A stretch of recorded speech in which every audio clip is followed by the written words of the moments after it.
Minor irrigation, science and technology మంత్రివర్యులు, పెద్దలు, council floor leader జోసరాజ్ గారు, అదేవిధంగా సహచర మంత్రివర్యులు, ప్రియ మిత్రులు వాకిశ్రీ ముదిరాజ్ గారు,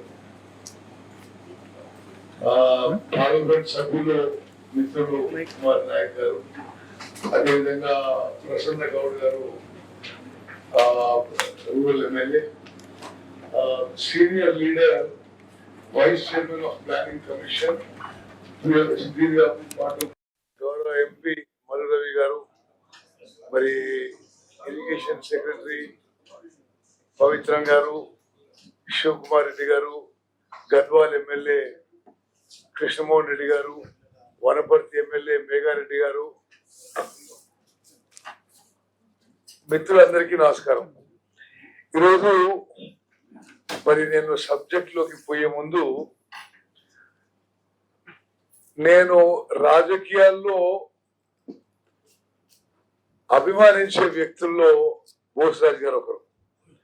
వారి పద్ధతి, వారి డిసిప్లిన్, వారి సుదీర్ఘ సర్వీసు, వారు ఏఐసిసి పక్షాన తెలంగాణ రాష్ట్రంలో నలుమూలలా తిరిగి తెలంగాణ రాష్ట్రంలో కాంగ్రెస్ పార్టీ బోసరాజు గారు అని చెప్పి నేను మీ అందరి ముందు మనవి చేస్తూ, వారికి ఆ విషయంలో కూడా నేను మరోసారి, నేను పిసిసి ప్రెసిడెంట్ గా ఉండే, వారి ఏఐసిసి తరఫు నుంచి ఇన్ఛార్జ్ గా ఉండే, చాలా మరి కష్టకాలంలో చాలా ఇబ్బందుల్లో కాంగ్రెస్ పార్టీని నిలబెట్టడానికి, బలపరచడానికి సుదీర్ఘకాలం పనిచేసినాం.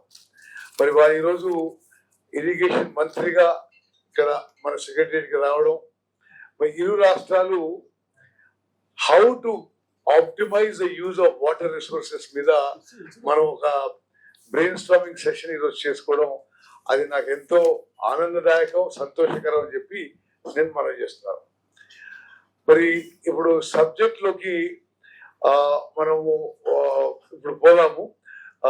నేను బోసరాజు గారిని, శ్రీహరి ముదిరాజు గారిని, మీరు ఆ మ్యాప్ మీద ఎగ్జాక్ట్ గా మీకు ఏం ఆలోచన ఉంది, ఏ విధంగా ముందుకు పోదాము, మీరు ఆ విషయాన్ని కొంత మా అందరికి బ్రీఫ్ చేస్తే ఆ తర్వాత we will discuss in detail. Bosaraju గారికి ప్రత్యేకంగా నా ధన్యవాదాలు.